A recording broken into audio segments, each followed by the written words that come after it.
You're on. I'm on? You're on just like that. Hi, I'm Larry, and this is my channel, Rockin' Mopar. Pause it. Alright, so the purpose of this channel is to just kind of just move along and come with me through my journey of getting my cars up and going and keeping them running. And really I want to just start to take my cars on exhibitions and travel and enjoy them like they were intended to be enjoyed. And I'm going to show you all the warts and all, like all of my mistakes, all my inexperience, because I feel like I relate more to average people than the guys that know everything. And so that's it. So what are you going to show us today? Well, I'm going to show you the car that started it all for me, that going all the way back to 1999, my Dodge Coronet 440, and then I'll move along to my 72 Charger Rallye, and then the other cars I have an 05 Ram Daytona, my wife's car, the 2020 Challenger RT Blacktop edition, and then over here we got my daughter's truck, a 1982 Ram D150 Prospector.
This is a 1970 Dodge Coronet 440 model.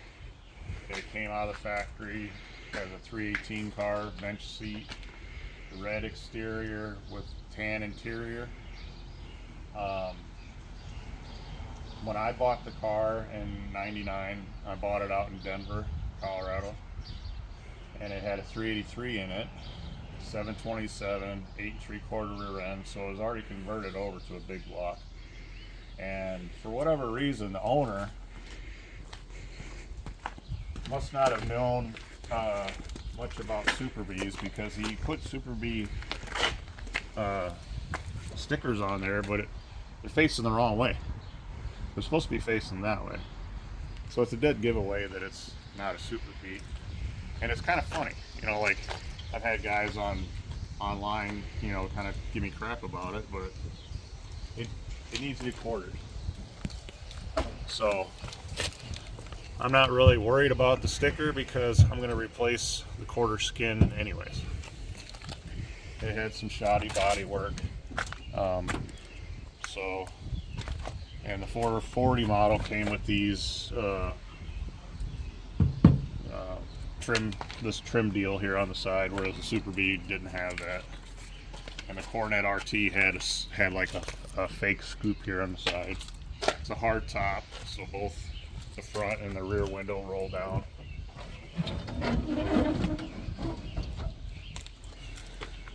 They did put bucket seats in it, and I had put I had converted it to a floor shift and put the console in it.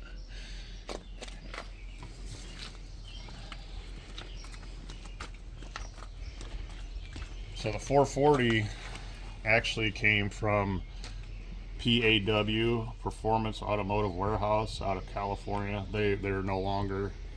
I believe Summit and Jigs kind of put them out of business, but they were like a Chrysler specific type of warehouse. So this was a kit engine that I got. It's a 440 60 over. I'm not sure the year. I can tell you, but I'd have to look it up. It's got a 509 lift cam, purple shaft cam. I had just converted it over to electronic ignition, stock electronic ignition. I did have an MSD in it without a vacuum canister, and it ran like garbage.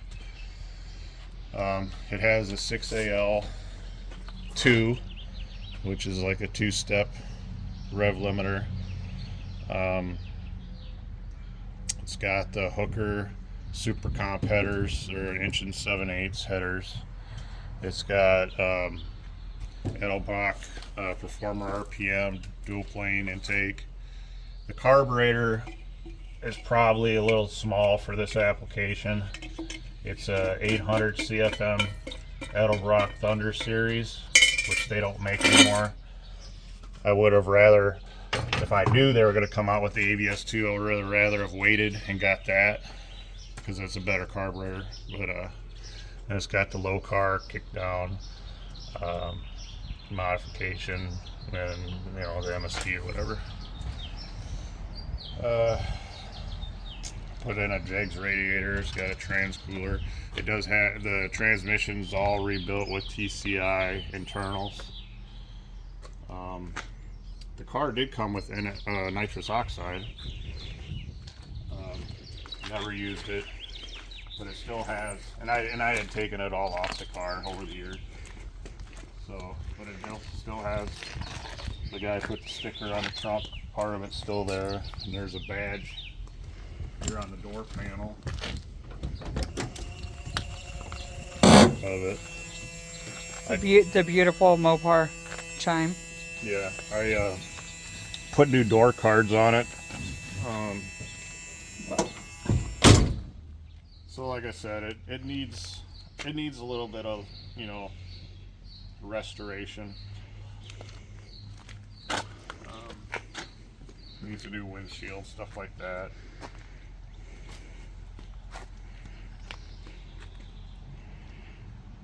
All right, let's Other move than on that, to the next. That's the 70 Coronet. So this here is a 72 Charger Rallye, original 440 4-barrel. It's got the concealed headlights, power brakes. The original engine and transmission are gone, but I do have a 440 waiting to be built and put in. These cars had factory front and rear sway bars. I'm currently rebuilding the front suspension. It's got a firm feel stage 2 box on it.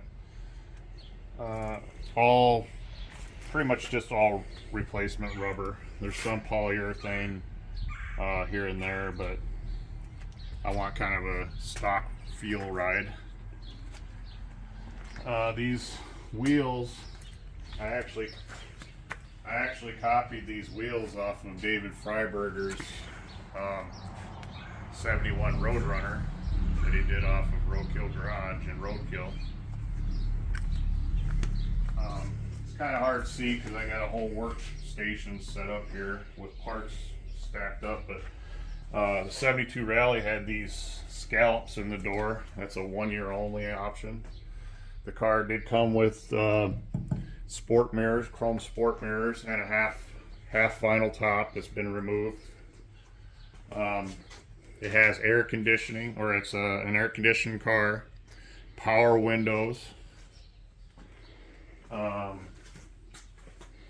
It's got the Rallye tail lights, or you know what I mean? Like they're like a 71, 72 style tail light, but 72 they came out black. It's got the stripe on the back here. That's 70. That's a Rallye option. Rear defrost. That was factory. Come over here. Kind of messy inside, but I've redone the interior. I still got to put the driver's side door panel on. I replaced the dash pad. All the guts to the AC and the dash were missing, so I had to source all that through eBay. I removed, it had a factory tack, and a factory clock, and I removed that and put a factory tack in it. And those tacks only go to 7,000 RPM, so that's how you could tell an aftermarket from a stock, is the aftermarket goes to 8,000 RPM. I installed a new headliner, redid the seats, put a new carpet in. I actually had to replace the floorboards, in the front, driver's and passenger side. Some of the seat belts were eaten away by rats and stuff, so they're the correct seat belts, but they're not the stock seat belts. Replaced the all the wiring in the dash. Front forward light harness is replaced. I rebuilt the steering column. Let's talk about the engine here. Yeah, a couple engines over here. One that came out of it, right? The engine that came with the car. So I acquired this car. I bought it off of eBay, and the seller told me that it was going to need a complete restoration, and he was not lying about that. But this engine here was actually out of that car. This is the engine that came with the Coronet when I bought it in '99. It's a 383. This here is the engine that's getting ready to go in to the Charger here. This is a 72 440 industrial block, so it's got a little extra strength built into it for industrial use. Other than that, it's going to be built with 6-pack pistons, 6-pack rods, 6-pack crank. I understand that's not today's standards. Everybody goes with lightweight internals, but this is all to be built on a budget. And the engine that came out of this car, that came with the car that I took out of this car, had a crack in the lifter valley about that big. And if you look at some of my older videos, you'll see me tear it down, and it was just a disgusting mess. So that engine's gone. This is the one that's going to replace it. It's 30 over. It's going to have a Voodoo hydraulic roller cam installed. I have the heads at the machine shop right now being modified for the hydraulic roller spring setup. Other than that, it's a 30 over basic 440. Probably gonna run, an Edelbrock intake and maybe a Holly carburetor, but other than that, it's gonna be a driver. I want to put EC back on it. I want it to be a nice cruiser that's not gonna embarrass me if somebody wants to, do a light to light little exhibition or something. But it's really intended to just replicate what 1972 was. All right, let's move on to the next. This is my 2005 Ram 1500 Daytona. For whatever reason, when I bought the truck, I'm the second or third owner.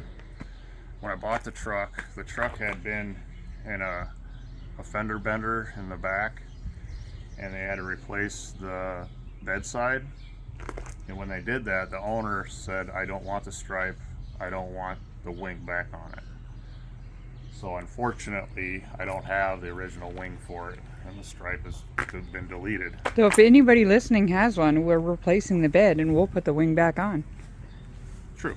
So what makes these trucks unique is they're kind of a limited run, and they're to emulate the, you know, Charger Daytona in 1969, so that's why they had the wing.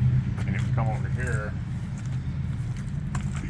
this is the factory hood that came with the Daytona.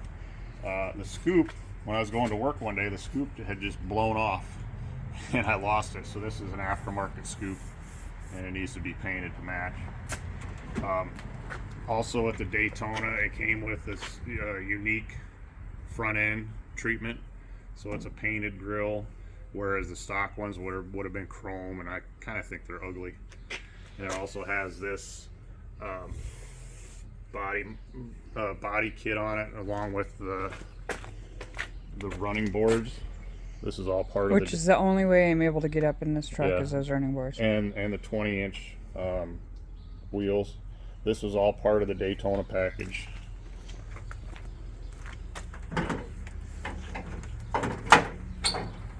It's nothing fancy. It's just a 5.7 Hemi. This is actually not the correct air box, because the previous owner had put a cold air intake on it, and it whistled like crazy when in cold weather, and I just didn't like it. So I ended up getting, this is actually an earlier model air box, and the way you can tell that is right here. This breather hose was modified right after like the first year or two, probably because it was coating the throttle body with oil. So they took and actually ran this hose all the way to the air box. So that's the only thing I'd like to really change under the hood. And also, coming back here, that actually came with a stock stainless steel Borla exhaust. Now I've had lost the tip, and the exhaust is just, it needs to be replaced. But from the factory, it came with the stainless steel Borla exhaust that exited right here. So you had this cut out for it, and then had the body paint bumper. So if you look at pictures of these when they were new, they were really sharp, and you could only get a Daytona in two colors. This color, which is a mango, tangerine, sorry, it's a tangerine color, and then the silver.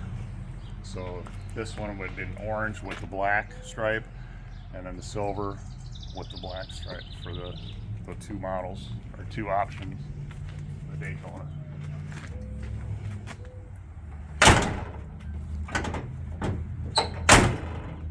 Couple other notes. This is our daily with almost 200,000 miles on it, running like a charm. Yep. This here is my daughter's 82 Ram D150 Prospector. We found this on Facebook Marketplace in 2017. This is her first vehicle. This was her daily driver for years. This bumper here is this. Actually came from Texas.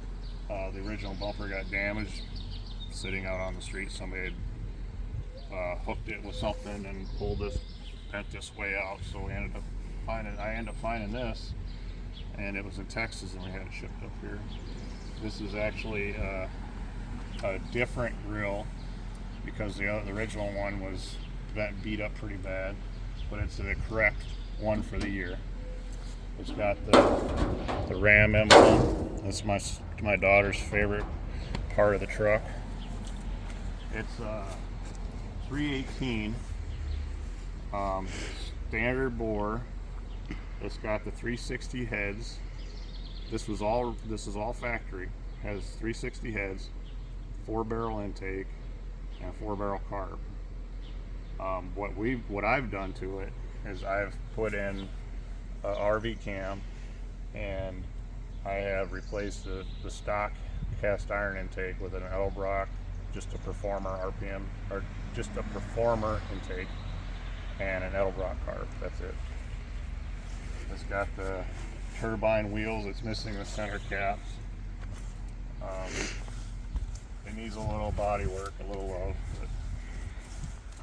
But we replaced the carpet. It's aged over the last 7 years.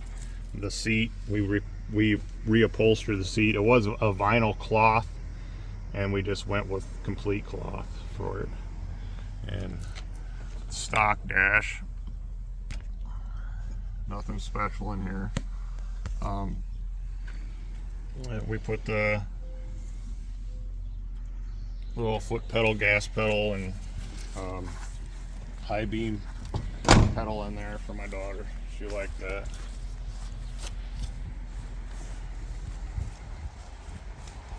This Prospector emblem is supposed to be yellow, but it's faded. It's a two-tone vehicle.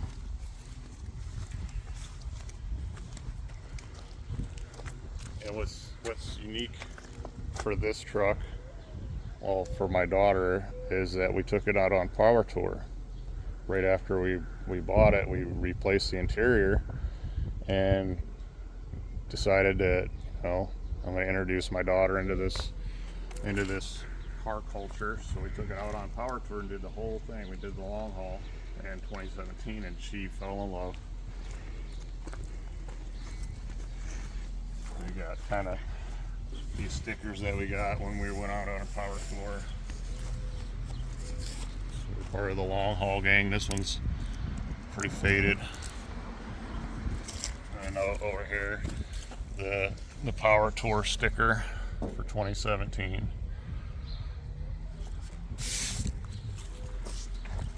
And that's it. Okay, so this is my wife's 2020 Dodge Challenger RT Blacktop Edition. The Blacktop Edition is everything that's bright is blacked out. So there is no Charger emblem, there's no RT emblem. Oh, I'm sorry, I take that back. There is a Challenger, not Charger, a Challenger emblem, but it's blacked out and there's no RT emblem. It's got the scooped hood on it, hood pins, and it's also got the ducktail spoiler, and the blacked out fuel cap. And as you can notice back here, it doesn't say Dodge or anything. And it's a pretty cool car. We put bigger tires in the back, so it fills out the wheel well really nice, and this kind of gives it a staggered stand. It's got sunroof, AC, all that stuff that modern cars come with. These are actually stock brake calipers, but they're painted red. And I'll start it up.